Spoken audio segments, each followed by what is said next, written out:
putting more work into your CV, whether that's doing more personal branding content, whether that's video, whether that's like getting, hyper specific with the way you're targeting where you want to work. What sort of research are you doing on them before you're actually putting that first foot, getting that first impression? Okay, everybody, welcome to the More Chat. So we're here to speak to some of the best in Australian business, and we're here to provide job seekers with the knowledge, confidence and perspective to do well in today's market. Because as we know, there's going to be people in different situations. We've got people who are in roles at the moment and they're asking themselves, do I stick or do I twist? Is it time for a new job or a new industry? And then we've got people who are actively looking for work. So we're here to speak to some of the best and tap into their specialist knowledge. That might be planning, preparation, maybe even how to build a personal brand. So today we've got Russ. So Russ is from Impressive Digital. So Impressive Digital are one of the leading independent digital marketing agencies across Australia. They have offices in Australia and across America as well, getting close to 70 people on board, which is pretty impressive stuff. And they specialize in everything which is digital. So whether that might be search, content, SEO, automation, whatever it may be, these guys do it. So Russ, who is Russ, I hear you say? Russ is a strategy guy. He's a guy who's going to look into your business, see where it's doing well, but see where the improvements can come in place.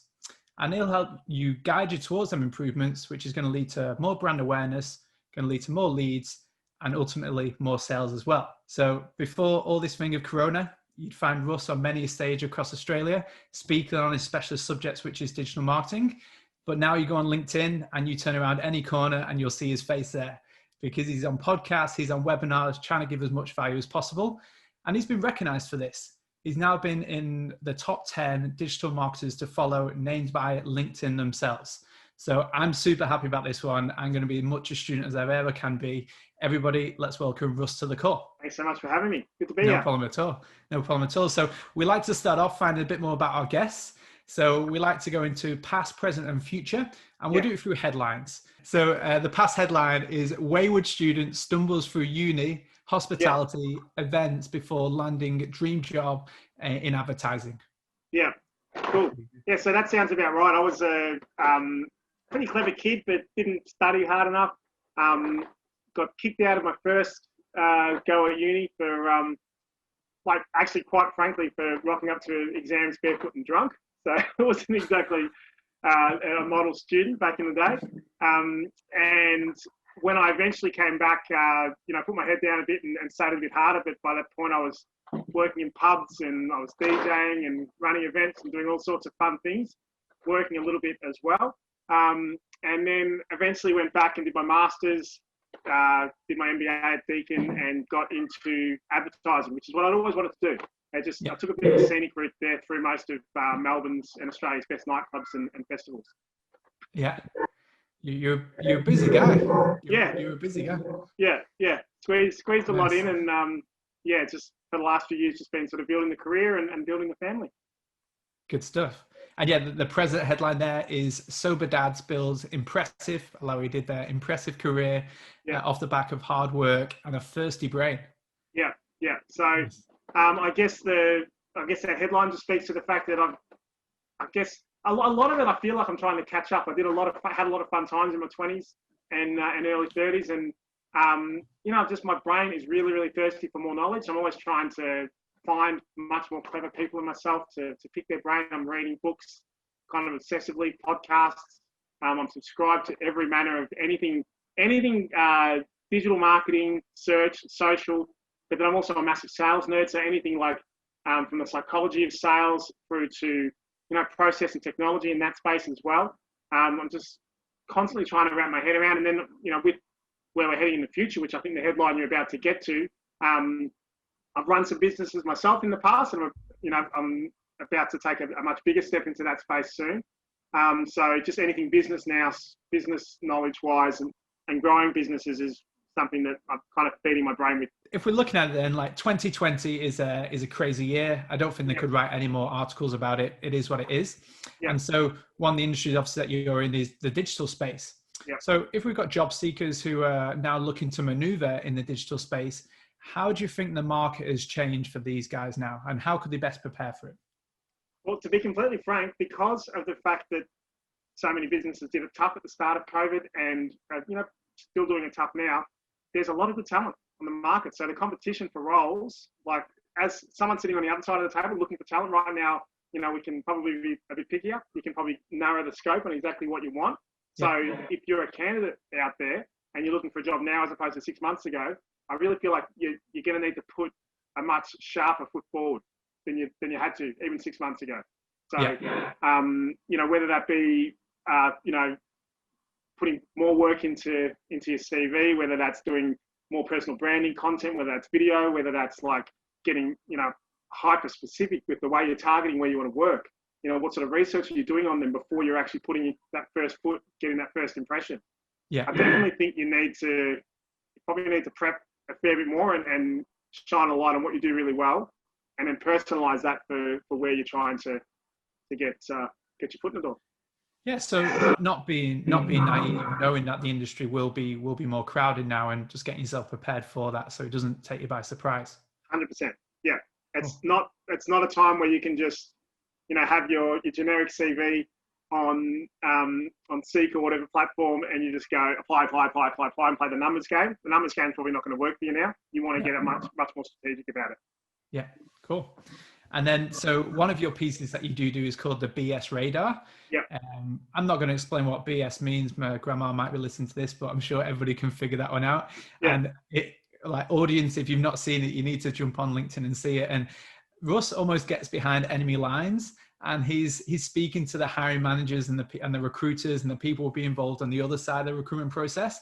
And he's asking, like, what's the biggest BS? Like, what's the one thing that you hear and the alarm bells get set off, like the big no-nos? So what would be the top 2 pieces that you've heard off your guests, which the audience today could take away? Yeah, cool. Probably top 2.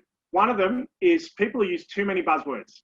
Like, if you just go in there thinking, okay, well, it's a role in, let's say, digital marketing. Okay, what's big in digital marketing? I need to be able to talk SEO, SEM, paid social, automation, CRO. I need all my acronyms. I need to sound really clever. That is going to come across like BS. You might know that really, really well, but if you're just constantly just trying to flood the conversation with buzzwords and don't have any actual context to stories, to, you know, actual campaigns you've worked on, clients you've worked with, more sort of human stories, then, you know, maybe those stories are there, but you just didn't practice them because you thought, I better know my terms. That's definitely a big no-no. So have better stories ready and try to not talking too much buzzwords. That'd be one. Cool. The second one, this was actually one BS Radar just came out last week from a Canadian hiring manager. And she was saying that quite often, or what she likes to do to get people to think a bit more deeply about what the position they're applying for, is to ask them, what are the top 3 things that you're going to bring to this role that you think are the most important responsibilities in this role? Now, the thing is here, most people will read the PD or the JD, whatever you call it, the description, and go, okay, cool, there's my list of stuff that I need to get my head around. If they ask me questions, I'll just refer back to my list and I'll be able to sound really smart. But most of those PDs are generic. If you just run them back, you may as well be talking in buzzwords. It's just too shallow. So you need to be thinking more deeply about, okay, day to day, if let's say that in the item in the job description is, you know, manage all key stakeholders, relationships with both internally and externally. Like, that's super vague. Like, you need to think about, okay, if I think that's a really important thing for this role, what does that actually mean? Okay, so it means that if I'm dealing with a project management team, I need to get to know them really well. I need to figure out the best way they like to communicate. Is it Slack? Is it email? Is it video call? I need to understand deadlines. Like, you actually need to have proper real world, this is how I would do this role, as opposed to just running through what you memorize, you think they want to hear. Yeah. They're my 2 top tips. Yeah. That, and sometimes it's easy. It's like, tell people what they want to hear, and then it's going to make them happy, which means they'll like me more. And that can be quite an easy trap to fall into, but don't fall into that trap, guys. Well, you know what? I was saying this to literally last week to that same girl. I think it was off air, but in my 20s, I was like a gun at getting interviewed. I could get a job anywhere. The job itself, I got sacked a couple of times. I didn't do a good job because I could sell myself in. Great interviewee, but that's the whole point. Like, I wasn't lasting very long in those places. So you just want to be able to show that you can actually sell yourself for a job that you can actually do, as opposed to just getting really good at the interview part, which, yeah, is not a long-term plan for you. Yeah, that's true. That's true. And we like to be forward thinking, and obviously it's evident for yourself, Russ, as we said before, you were on stages, you were talking to people about digital marketing, and obviously you're not able to do that at the moment. We're not physically allowed to do that. So you've taken a lot of your stuff online, and you're using your network quite well. And I know I joke about it saying that you're everywhere, you turn around the corner, but it's a network that is available for everybody. So how do you think a job seeker, it doesn't need to be so extravagant, but how do you think a job seeker could use their network and use the power of LinkedIn to be able to get them to stand out in the current market? Look, the interesting thing is, especially if we're talking about LinkedIn, like if we're talking about professionals, and it's the world's biggest professional network, there's a stat which I just always come back to, is that it's something like out of 100 people, 1% are creators. They're actually creating content. I think it's 9% are engagers. So they're, liking, commenting, that sort of stuff. And then 90% are just lurking. Okay. So you can already get in the top 10% just by commenting, liking, actually engaging with people's posts, messaging, creating conversations, putting yourself out there. So that's one way to get ahead, is to literally not be a lurker, not be a creep dog, just like constantly scrolling through and never actually engaging.